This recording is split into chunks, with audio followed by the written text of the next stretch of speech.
কি তার পরিচয়? লোকমান ছিল নিগ্রো লোক, কুচকুচে কালো। নিগ্রো লোক দেখেছেন?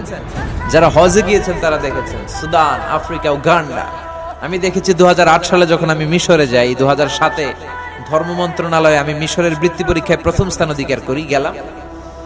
যাওয়ার পরে মিশরে আমাকে নিয়ে যাওয়া হলো সরকারি খরচে। আমি 5 বছর পৃথিবীর সবচেয়ে বড়, the oldest and the biggest Islamic university ever in the world, সেখানে আমি কোরআনিক সায়েন্স ডিপার্টমেন্ট থেকে ব্যাচেলর করেছি, অনার্স করেছি। তো ওখানে students of more than 100 nationalities wish to study dual in the same place. 104টারও বেশি দেশের ছাত্র আমরা একসাথে এক জায়গায় পড়তাম। কেউ সাদা, কেউ কালো, কেউ শ্যামলা, কেউ লম্বা, কেউ খাটো, কেউ বাংলাদেশি, কেউ পাকিস্তানি, কেউ সিঙ্গাপুর, কেউ ইংল্যান্ড, কেউ মালয়েশিয়া, কেউ ইন্দোনেশিয়া, কেউ আফ্রিকা, কেউ সুদান, কেউ ইথিওপিয়া, কেউ ঘানা। এক এক দেশের মানুষ। তো সেখানে আমি কুচকুচে কালো মানুষ দেখে